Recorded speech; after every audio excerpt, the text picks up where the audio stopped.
alam mo, kapag bumalik ako sa mga laalang pagkabata ko sa probinsya, parang kahapon lang ang lahat.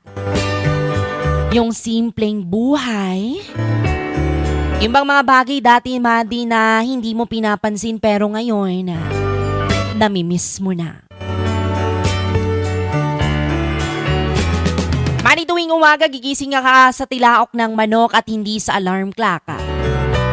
Tapos paglabas pa ng bahay mo ay mararamdaman mo agad ang labig ng simoy ng hangin at amoy na amoy mo ang halimuyak ng mga bulaklak at damo na basa dahil sa hamog.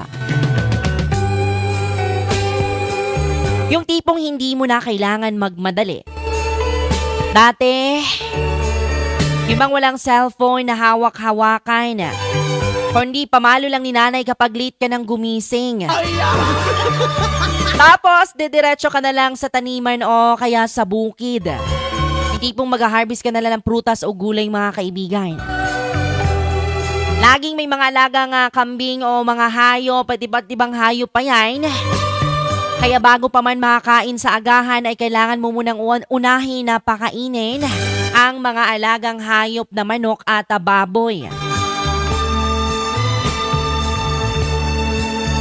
Mga Madi, ang saya ng laro namin noon.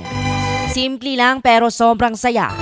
Yung tipong naglalaro lang kami ng tago-taguan sa may damuhan o di kaya gagawa kami ng mga baril-barilan gamit ang mga sanga at puno ng dahon.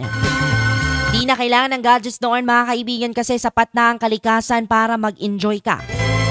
Pagdating mo ng hapon, mag-uuwian ng mga tao galing sa bukid at ang mga kapitbahay, Madi, na halos magkakasabay na kaming maghapunan at sabay nang magkwentuhan hanggang sa aabutin ng dilim.